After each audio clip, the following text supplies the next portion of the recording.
Hey strong people, Kalle Beck here, bringing you another Strong Talk Q&A off the Instagram comments.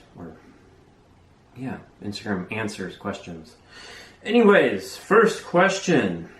If I want to compete as a under 105 kilo, it's 231, which is middleweight, strongman, is it better to stay under or over the weight year round? Depends on you. I'd say most of the successful 105 kilo guys are above 105 kilo most of the year.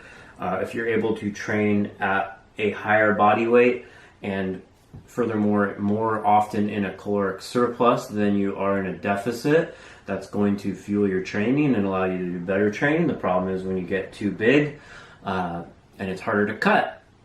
Most tend to be, I'd say, right around 242 to 245 pounds. But you want to be lean. So if you're, a little tubby and 220, going up to 240 or 250 and getting even fatter isn't going to help. Try to put on as much lean mass as possible. And there's just going to come a point where you're like, if you stay somewhat lean, because if you're in a weight category sport, it's the more lean mass you can have, the better. You're going to have to gain weight. By doing the heavy training and the style of training you do, you're going to gain weight unless you're really restricting your diet. So it's kind of inevitable. I just think worrying about those kind of things isn't the most important thing to do, but you just got to find out that right range that works for you and cutting. If you're newer to strongman, if you said, and I assume you are because you're saying if I want to compete, if you're more at like a novice level or something, just being under might be a little bit more helpful. Unless it's hard for you to stay under, you have to restrict your calories enough so much that you're not able to fuel your workouts and recover good enough. So, but yeah, you definitely don't want to cut like 10, 15 pounds for your first contest. You want to learn how to do strongman before you also learn how to do strongman after cutting weight and rehydrate and everything. Anyways, how do I start when I only have Planet Fitness memberships and local gyms, meaning no strongman implements? I wrote a book on that. Go to store.startingstrongman.com and pick up How to Train Strongman in a Regular Gym. The basic stuff is, you want to do the big four movements to whatever your facilities allow you to. You want to get generally strong, put more emphasis on back work and grip work, and try to move with weights in any way you can, whether it's walking with dumbbells, whether it's just holding a bunch of plates like this, finding a rock in a creek and just carrying it everywhere, and just getting your overhead press, your bench, your squat, and put a bigger emphasis on single leg work, and just you have to get creative. Why do Atlas stones suck so much? I'm sorry that you're having a bad day, Brian Saxton. What did the stones do to you? I have torn both arms, distal bicep tendons. Wow, fun. One curling, one deadlifting. What is the best way to get them to grow? Well, you're kind of screwed because once you tear your bicep, it's kind of in this little peak. It's already rolled up more. If you've torn both your biceps and you tore one doing curls, I'm going to assume that you go way too heavy on those kind of exercises. Definitely avoid stuff like preacher curls if you're worried about bicep tendons or you've had stuff. And I mean, for me, I'm not saying I have a big biceps or anything. I mean, you're looking at this video, you can see me, so I don't have to tell you that. But like after tearing one, I feel like I have to go lighter for higher reps. So you just have to do it, and just be smart about it. Not really my subject of expertise.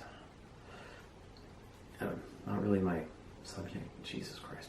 Anyways, but yeah, I would assume just by that you go too heavy and aren't as strict with form.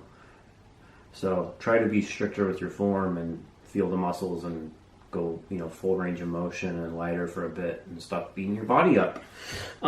Best assistance to increase the log press. more log press, strict log press, log push press. No, seriously, I mean, I've put so many videos out on log press and different questions. I mean, you can go look at it on this channel in the playlist. There's a whole playlist on overhead pressing. But the thing I will say is that the problem most have with the log press, if they have good press, if they're strong pressers in other disciplines and it doesn't translate over, is their form. They don't lock in their back. They don't retract their scapula. So you have to learn how to do that and be efficient with the log before you're able to translate any of your existing pressing power. So train your back more, train your rear delts more, and learn how to lock it in. Watch my videos on log and everything else. Does max distance Conan wheel take a month off your life every time you do it? Yeah, it does. If you do it effectively, it's really hard. Max distance events in general are brutal to train for, but that's why strongman's fun. It pushes you, it makes you have to go to the absolute limit and take one more step. And it's one of my favorite events to watch. You see some, especially at contests, there's some people where they should have set it down a lap ago. It's great. Do you see Zadrunas ever placing top 3 in World Strongman again? I think it'd be tough. I don't think it's impossible. I think it's improbable. Just depends on how healthy he gets. But he's 42, he's over 40 at this point. I think he'll be back in the top 5 this year probably. But the problem is the young guys. There's this new crop. They're all coming up.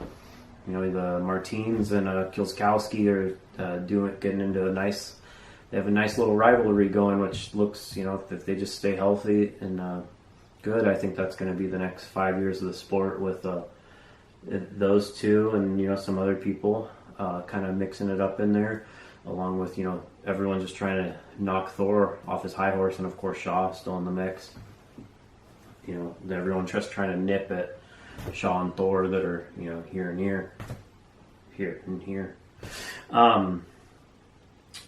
Number 1 accessory for a big deadlift.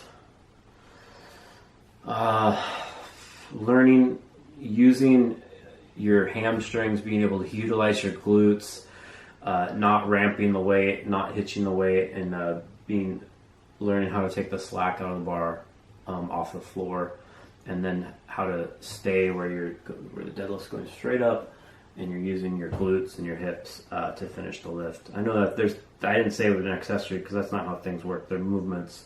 There's not one. You can't. Just having a proper deadlift, I really think speed deadlifts are very helpful. So that's the answer I'm going to go with. One more. Who will be the top American Strongman in 2019? If you mean who's going to win America's Strongest Man, that's hard to say because the top Americans don't always go. There's always people missing. I think overall Brian Shaw will still be the top American in 2019, but Martins is going to try to really make that hard for him. Martins also do more shows, so he might be more prolific overall, but when it comes to the big shows and what everyone kind of looks historically back at, which is the Arnold Classic and World's Strongest Man, I think Brian Shaw will still have the edge. I think he will be better than he was last year, and he's still the top American going forward. But there's a lot of hungry people trying to close that gap. But all right, that's all the questions. Thanks for watching. I am Kalle Beck. Follow me at Let Kalle Lift. Of course, follow at Starting Strongman. Go to store.startingstrongman for all of your strongman training needs. You can pick up my ebook, How to Train Strongman in a Regular Gym. Knee sleeves, wrist wraps, tacky, everything. Go to amazon.com/shop/startingstrongman to shop through our Amazon store. And if you want to support the show, go to patreon.com/startingstrongman and pledge so I can make more videos and talk to you more often. Have a great day.